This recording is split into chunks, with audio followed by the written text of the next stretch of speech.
Hola, bienvenidos a un nuevo episodio de En Voz de los Expertos. Esta sesión de nuestro Infocon, donde invitamos a expertos en diferentes temas para que nos puedan dar sus puntos de vista, nos hablen más a profundidad y nos cuenten también desde su experiencia. En esta ocasión contamos y nos sentimos muy honrados de tener la participación de la doctora Gabriela Cesarman, quien es coordinadora del Servicio de Trombosis y Cáncer en el Instituto Nacional de Cancerología. Bueno, ¿qué les digo? La doctora en realidad es una gran experta en la materia, es una excelente hematóloga y me llevaría muchísimo tiempo el poder hablarles de toda su trayectoria. Doctora, bienvenida. Nos da mucho gusto poder tenerla aquí en este espacio. Gracias por la invitación. Siempre es un placer venir al ICON. Sí, un gran grupo. Pues muchas gracias. En esta ocasión, el objetivo de esta entrevista es que toquemos este tema de trombosis y cáncer, y pues quién mejor que usted para poder hablarnos sobre este tema. Entonces, bueno, voy a continuar con algunas preguntas.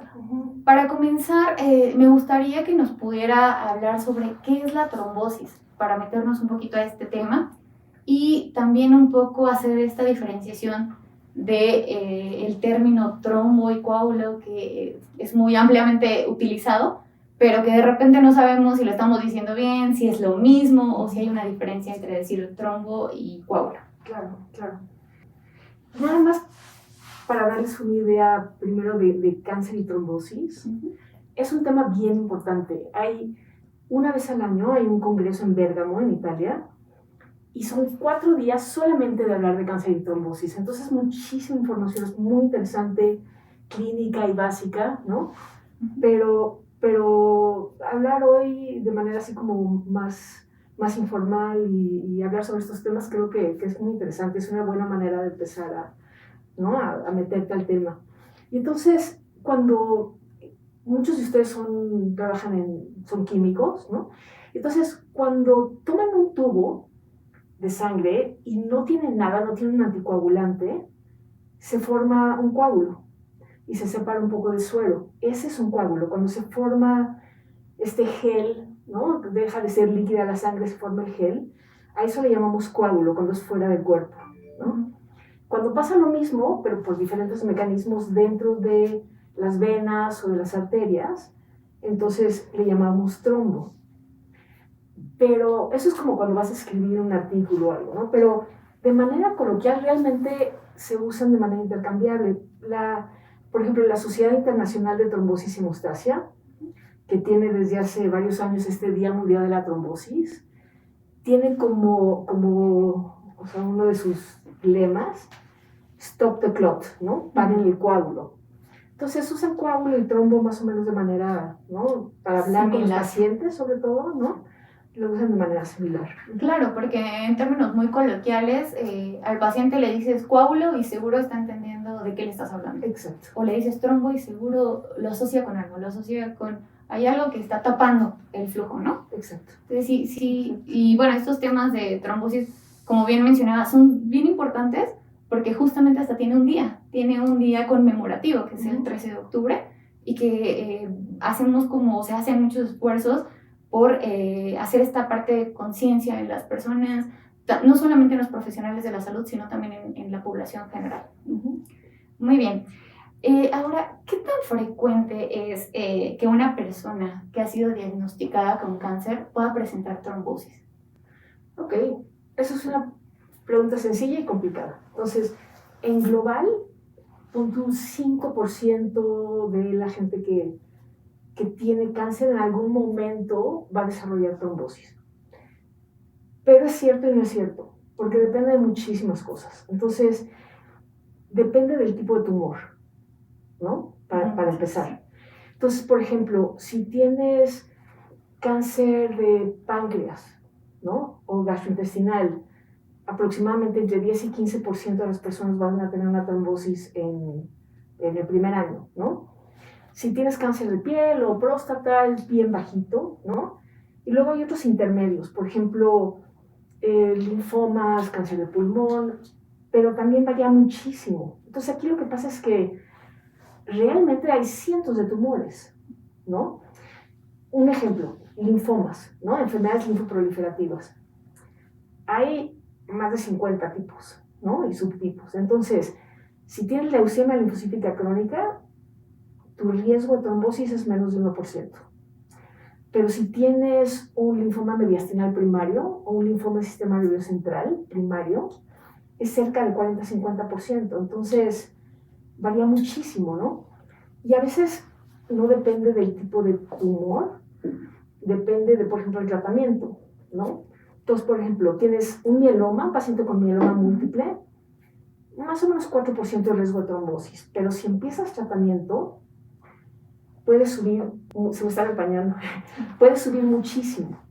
Entonces puede subir a, si das lenalidomida con dosis altas de dexametasona, 40% de trombosis. Si das talidomida, 20%, ¿no? Entonces varía muchísimo dependiendo del tipo del tumor y de diferentes circunstancias. Y igual después podemos platicar un poco más a fondo de eso. Sí. Justamente una de las preguntas, o lo que hace como mucho ruido es, sabemos que hay muchísimas enfermedades oncológicas. Casi de lo que te puedas imaginar puede haber una enfermedad oncológica.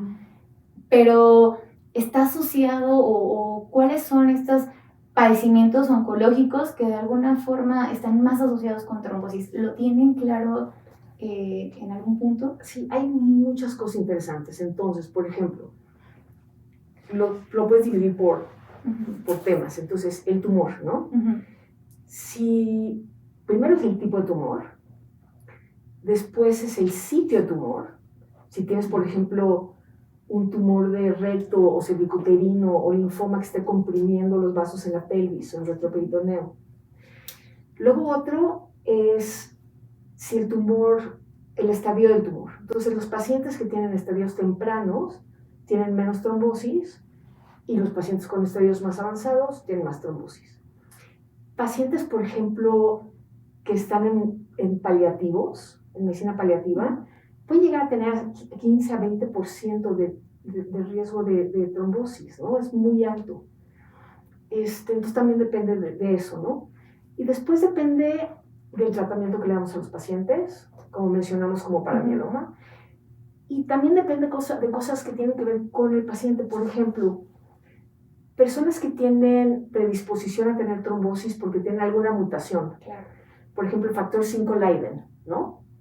Entonces, el grupo, bueno, hay varios grupos, pero el grupo de Holanda y de Alemania, de la doctora Pavinger, publicaron que si tienes factor 5 Leiden, tu riesgo de tener trombosis se duplica a un año. Si tienes cáncer y factor 5 Leiden, ¿no?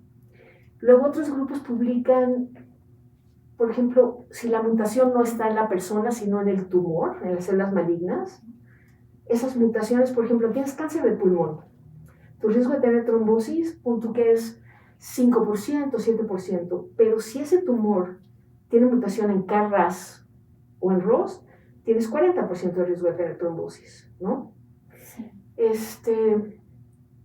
Entonces también es eso, ¿no? Depende. O sea, digamos que es un poco una combinación. No podríamos centralizarnos en este padecimiento oncológico tiene este riesgo y este padecimiento tiene este otro riesgo. Es un poco más multifactorial o se ven varias cuestiones involucradas en el riesgo. Sí. Por ejemplo, lo mismo que pasa con COVID o con cualquier enfermedad en donde edad avanzada, obesidad, comorbilidades, estar en cama mucho tiempo, todo eso también aumenta tu riesgo de trombosis. Y de laboratorio, una cosa muy interesante es, yo creo que todo el mundo sabe cuáles son los dímeros D, o sea, cuando se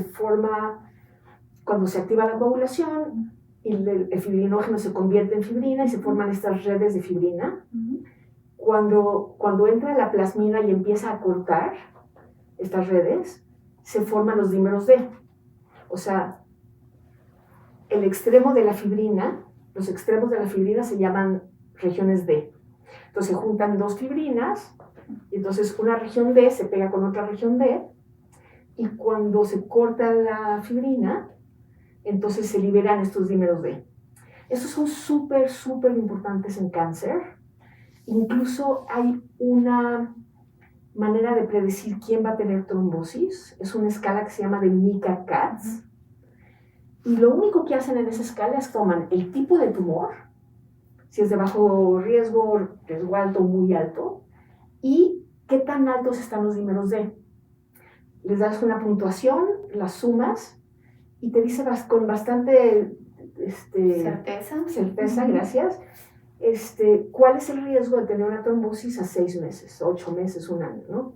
Que es bien importante porque tú no le puedes dar anticoagulantes a todo el mundo, porque entonces vas a causar hemorragias. Entonces lo que quieres es saber quién tiene muy alto riesgo de trombosis y a esas personas darles profilaxis, ¿no? Entonces hay muchos factores de riesgo, muchísimos factores de riesgo, y realmente tienes que ir como personalizando, ¿no? Ok, muy bien. Ahora, hay una pregunta muy frecuente es esta parte de saber qué siento o qué sintomatología puedo tener que me diga, hay un trombo o se está formando un trombo. Digo, lo más común o lo más clásico es una pierna, esas imágenes que vemos que son muy fuertes, de una pierna súper inflamada, incluso con una coloración azul, verdosa, que ya nos está hablando de una trombosis francamente evidente, ¿no? Pero de ahí en fuera, ¿cuál sería la sintomatología clásica para asociar un trombo o una persona con trombosis? Sí. Bueno, fuera del susto, ¿no? Sí, claro. Porque siempre llegan muy angustiados, ¿no? Y no saben si van a poder seguir con la quimioterapia, o sea, ¿no? Es como algo, además de la quimioterapia, ¿no? Además de tener cáncer, además es, ¿no? Entonces, dependiendo de en dónde está localizada, si es en pierna, normalmente es una sola pierna, ¿no? Si es brazo, es normalmente un solo brazo. Y es eso, aumento de volumen y con o sin dolor, normalmente hay dolor. Y azul te haría pensar un poquito más, o frío, te haría pensar más que es arterial, ¿no? Y si se pone rojo, ¿no? Un poquito más caliente, puede ser venoso, ¿no? A veces solamente tienes dolor, ¿no? Y no es muy evidente. Cuando es por catéter venoso central, llegan los pacientes a veces y te dicen, me duele el hombro, la escápula, ¿no? El cuello, pero no tienen, edema, no aumenta el volumen, o sí aumenta el volumen, pero con que te digan que tienen dolor en la escápula o en el hombro, hay que hacer un ultrasonido y descartar un trombo, ¿no? Cuando es embolia pulmonar, entonces dolor al inspiración profunda, a veces es disnea muy leve o disnea muy importante, ¿no? Y rarísima vez tienes hemoptisis, o sea, puedes tener tos con sangre, pero es muy raro, ¿no? Si es en cabeza, bueno, es obvio, ¿no? Dolor muy intenso. Y hay dos conceptos interesantes. Uno, los trombos incidentales, que pasa mucho en cáncer. Como le hacemos a los pacientes tomografías, resonancias, ¿no? Encontramos a veces trombos. ¿Y qué haces? ¿No? Y tiene la misma implicación. Se tienen que tratar de la misma manera, ¿no? Entonces puedes no tener síntomas, pero encontrar un trombo, ¿no? Se llama trombo incidental. Y el otro concepto importante es que hay ciertos tipos de tumores, por ejemplo, como el tumor de riñón, que puede formar trombos tumorales, ¿ok? Normalmente los trombos están formados por plaquetas y glóbulos rojos y blancos y factores de coagulación que forman la fibrina y eso. Pero el cáncer de riñón puede infiltrar la vena renal y de ahí la vena cava inferior. Y eso, por tomografía, los radiólogos te pueden decir, oye, esto no es un trombo normal, esto es trombo formado por células malignas, ¿no? Que es de muy mal pronóstico, ¿no? Claro. De hecho, llegamos a otro punto que me gustaría tocar y es este tema de ¿qué es primero, no? El cáncer que me puede provocar trombosis. Exacto. O la trombosis que me puede desencadenar en una enfermedad oncológica. Claro, eso es muy interesante. Bueno, hay dos cosas. Uno, como normalmente cuando alguien tiene trombosis asociada a cáncer, normalmente primero ya diagnosticaste el cáncer y después la trombosis, ¿no? El 95% de las veces. Pero hay pacientes que primero tienen trombosis no tienen una causa clara de por qué tienen que tener trombosis, no hay un factor de riesgo evidente, ¿no?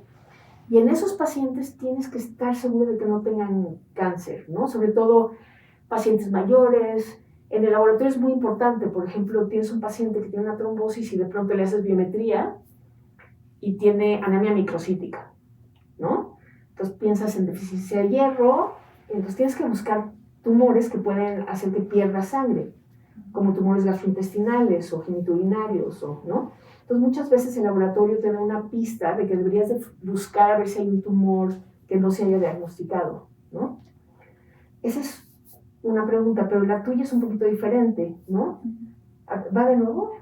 Sí, este tema de aclarar si siempre es una cosa activa la... exactamente. Okay. Es muy interesante porque los tumores, muchos tumores tienen, por ejemplo, proteínas como factor tisular, en la superficie, en la membrana, o tienen podoplanina, o tienen GCSF, o tienen polifosfatos, producen diferentes cosas, diferentes tumores producen cosas que pueden activar la coagulación, ¿ok?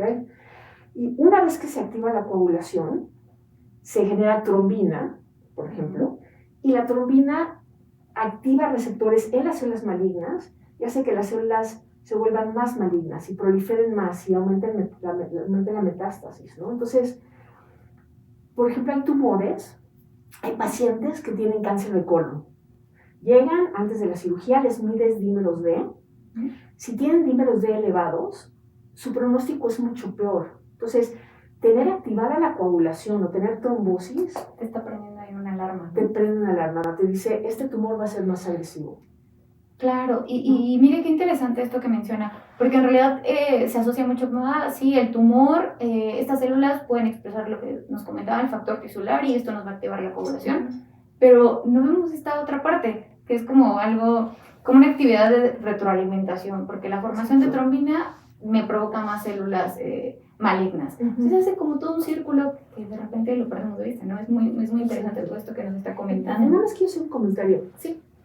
Para que no todos se asusten, o sea, si tienes un tumor y tienes una trombosis, no tiene que ser terrible, o sea, puede ser que la trombosis la tengas porque te operaron o por un medicamento, por eso, entonces ahí sí la trombosis no aumenta, o sea, la gravedad y no es un dato de mal pronóstico, ¿no?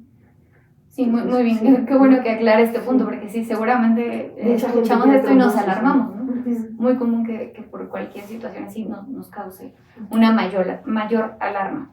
En este caso, ¿hay alguna manera de prevenir que estas personas que tienen cáncer desarrollen trombosis? Ok, entonces lo que tienes que ver es quiénes son los que realmente tienen más riesgo de trombosis, ¿ok?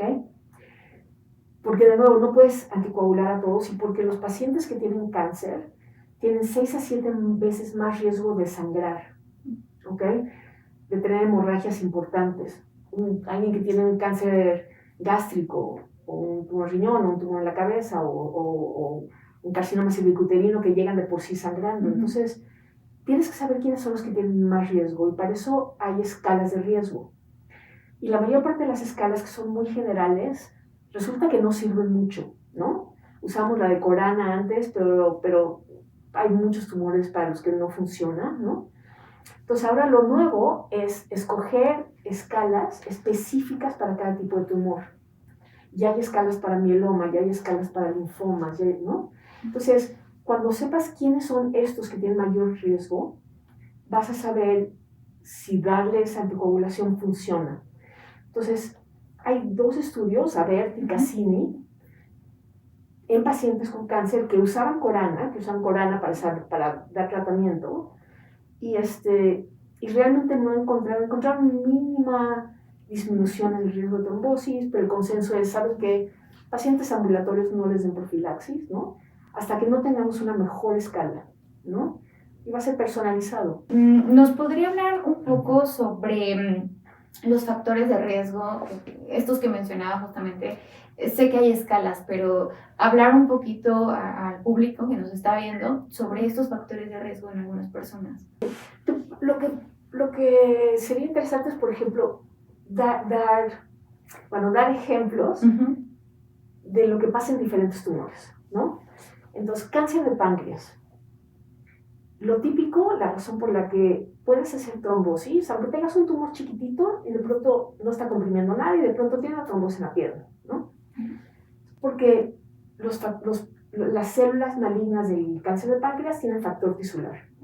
Se generan microvesículas que circulan, activan la coagulación a distancia, ¿no?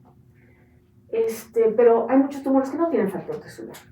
Los gliomas y glioblastomas generan podoplanina que activa las plaquetas, ¿no?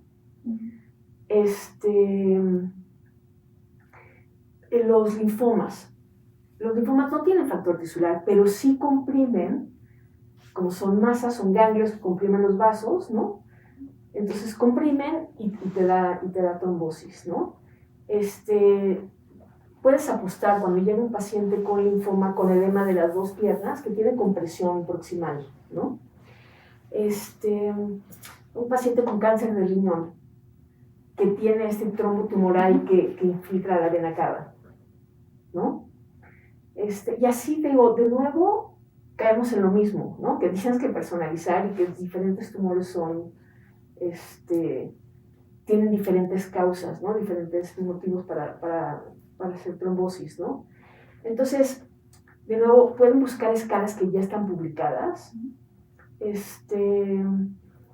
pero la tendencia ahorita, porque son muy generales, la tendencia es de nuevo hacer escalas específicas para cada tipo de tumor, ¿no? Sí, estamos llegando a esa era donde el tratamiento de los pacientes va a ir un poco más personalizado. Ya no podemos ser tan generales en cómo se tratan estos pacientes. Y los biomarcadores, el laboratorio va a ser súper importante.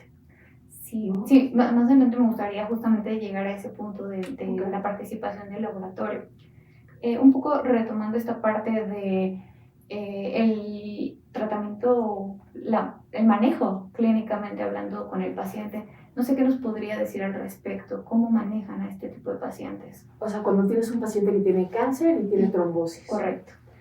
Entonces, se maneja muy, muy similar a lo que haces en pacientes que no tienen cáncer, con la diferencia de que estos pacientes toman muchos medicamentos que pueden tener interacción con los anticoagulantes orales directos y con las antagonistas de la vitamina K, un poquito menos con heparinas. También la diferencia de que estos pacientes tienen, de nuevo, muchísimo mayor riesgo de hemorragia, ¿no? Y la otra cosa es que mientras tengan actividad tumoral, pueden seguir teniendo riesgo de trombosis. Entonces, estos pacientes los puedes tener anticoagulados durante años, ¿no? Sí. En el momento en el que los curas, porque sí hay un montón de gente a las que curas, entonces ya puedes parar el tratamiento, ¿no? Pero hay pacientes que toman medicamentos, pacientes con cáncer de mama, que toman durante 5 años tamoxifeno, ¿no? Otros medicamentos que te pueden promover el riesgo de trombosis. Entonces, estos pacientes normalmente necesitan mucho tiempo de anticoagulación, ¿no? Pero el tipo de tratamiento, o sea, puedes usar heparinas, puedes usar anticoagulantes directos, excepto por anti-2, dabigatran, porque no hay estudios con dabigatran para cáncer, y antagonistas de la vitamina K. Y los criterios son más o menos los mismos que usas para un paciente que no tiene cáncer. Pero se tienen que acordar que si tienes un paciente con un tumor gástrico, por ejemplo, y le das anticoagulantes orales directos, es muy probable que sangre, o tiene mucho más riesgo de sangrar. Entonces, ese paciente le darías heparina, ¿no? Cuando ya lo operaste, ya lo puedes pasar a DOACs, ¿no? A los directos. Y entonces, lo importante es que los tienes que seguir un poquito más de cerca que un paciente que estás anticoagulando para fibrilación auricular, por ejemplo, ¿no? Sí, claro. Pero aquí el riesgo es no encontrar este balance, ¿no? Estoy buscando que no se trombose, exacto, pero también está el riesgo, y es un riesgo grande, dependiendo del cáncer, que pueda llegar a sangrar, que pueda tener una hemorragia. A veces es súper difícil. Sí, porque está sangrando y al mismo tiempo que está sangrando tiene una trombosis, ¿no?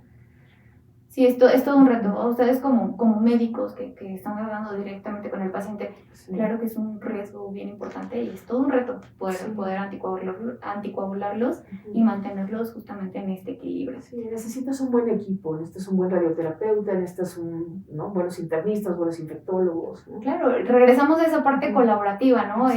Yo sé que el diagnóstico participa el laboratorio, pero también participa el médico, pero hay todo un equipo detrás de poder tener éxito con un paciente oncológico. Sí, exacto.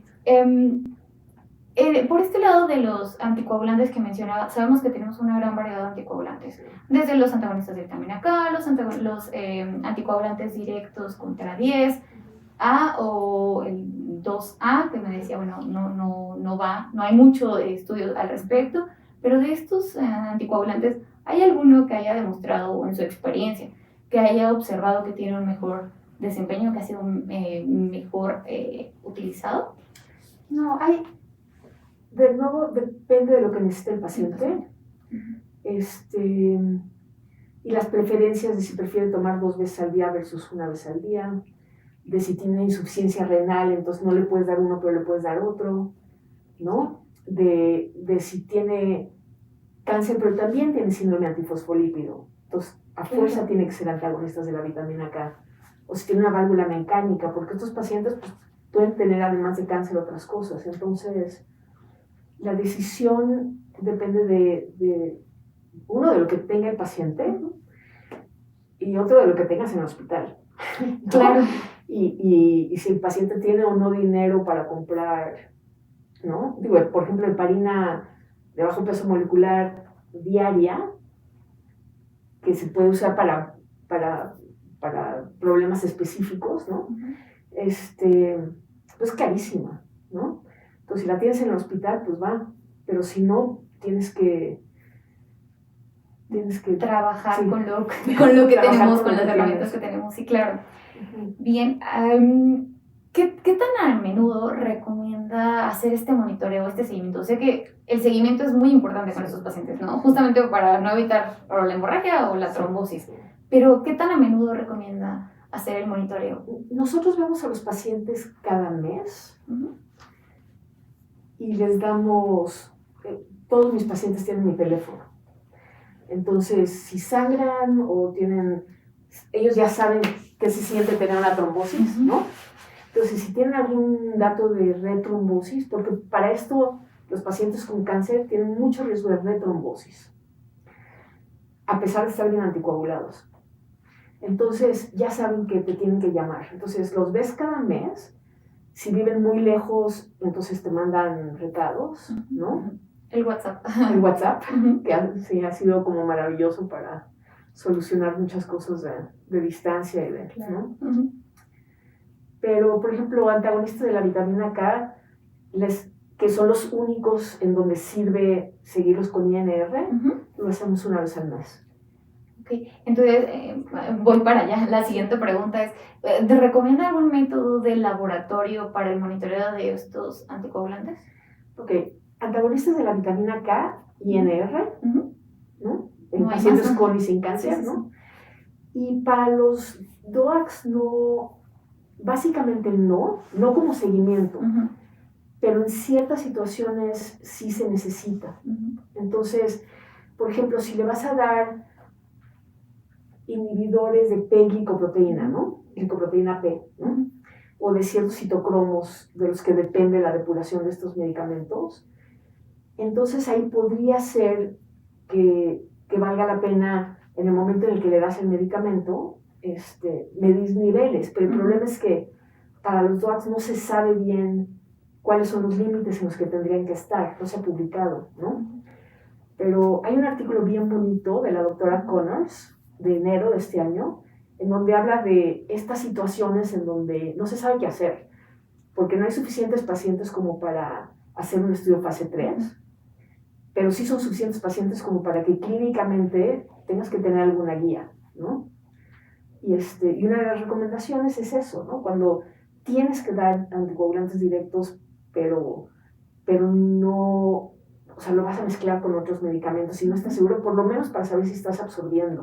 Si tienes gastrectomía por cáncer gástrico, y el paciente no tiene dinero para inyectarse, bueno, le puedes dar DOACs y luego lo mides para saber si se está absorbiendo, ¿no? Claro, para saber realmente qué niveles está alcanzando, ¿no? Sí, por ejemplo, si se absorbe, sí.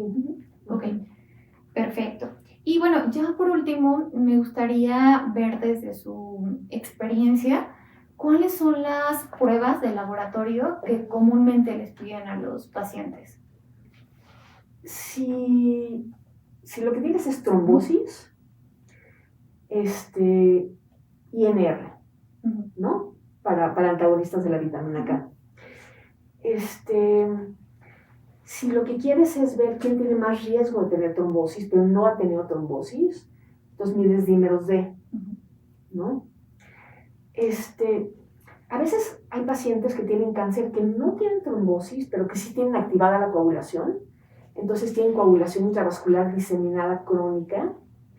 Y entonces eso lo diagnosticas con TP, TTP, fibrinógeno, dímeros D, ¿no? Y luego tienes otro grupo de pacientes, como pacientes que tienen cáncer de próstata, que lo que hacen es que te sangran porque las células pueden tener fibrinolíticos, pueden tener uroquinasa, ¿no? Y entonces, es raro, pero puede llegar tu paciente lleno de quimosis, y entonces le haces TP, TTP, está completamente normal, entonces no es un inhibidor, no, entonces no sabes qué es.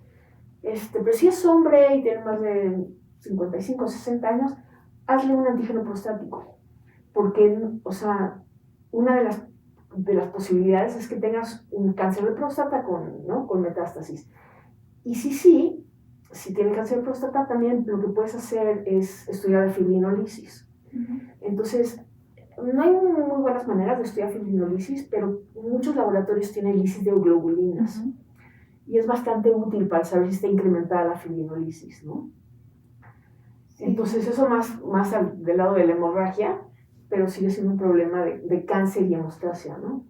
Ok, y bueno, me voy a atrever a hacerle una pregunta muy a tono personal, porque, bueno, una duda que yo tengo y que me han cuestionado en bastantes ocasiones, y es como la utilidad de los monómeros. Porque de pronto, cuando hablamos de este proceso de trombosis y pruebas de laboratorio que nos permitan estudiar la trombosis, siempre hablamos del dímero D, bueno, de los dímeros D, siempre hablamos de pronto de la proteína C, de la proteína S, la antitrombina, los PDFs que son un poco más común, pero nos olvidamos de los monómeros. Y de repente, bueno, ¿y el monómero qué interpretación le doy diferente a la que puedo darle con un PDF, con los PDF? Sí. O sea, si tú mides dímeros D o productos de degradación de fibrina y fibrinógeno, lo que estás midiendo es, estás detectando que se generó fibrina, ¿no? O sea, se activó la coagulación, se generó fibrina y se degradó, ¿no? Entonces estás como determinando todo el proceso. En cambio, si mides monómeros, solamente estás midiendo no la degradación, sino la activación de la coagulación y la generación de fibrina, ¿no? Sí. Realmente en cáncer, prácticamente todo el énfasis es en dímeros D, ¿no? O en PDFs. Sería muy interesante trabajar juntas. Con los monómeros. Claro, monómeros, porque ¿no? Le comento esto porque me parece que hay como área de oportunidad de poder meter esta prueba de monómeros de fibrina y quizás ver cómo se comporta, qué esperamos. O compararla con dímeros D. Exactamente. ¿Cómo se comporta? Sí, porque se están buscando muchos marcadores que sean mejores de lo que tenemos, sin medir netosis, ¿no? Sin medir podoplanina o polifosfatos, ¿no? O monómeros, ¿no? Entonces están viendo cuál va a ser el mejor biomarcador para determinar que un paciente tiene activada la coagulación y eso lo pone en riesgo de trombosis. Claro, quizás actuar de una manera más preventiva, ¿no? A lo mejor mencionaba esto de los monómeros de fibrina. No sé si es correcto el hablar quizás de un proceso protrombótico. O sea, ya el hecho de que ya se me está activando la coagulación. Claro. Quizás los dímeros D aún están tan altos pero Sí. ya monómeros, pues ya le tengo que poner un poquito más de atención, ¿no? Hay algo. Sí, no hay Hay mucho algo que publicado, no hay mucho publicado. Pues no se diga más, doctora. No se diga más. Claro. Bueno, pues Muchísimas le agradezco gracias. mucho, con las últimas preguntas, le agradezco mucho que haya estado con nosotros, la verdad es que muy amena la charla, ¿qué le digo? Es una grande en estos temas y pues esperamos volver a contar con usted en algún momento más o como decía, ¿no? Seguir trabajando. Sí, bueno, llevamos años Sí, colaborando con Licon, ¿no? Con Licon, sí, es un placer. Muchísimas gracias. No, gracias a usted.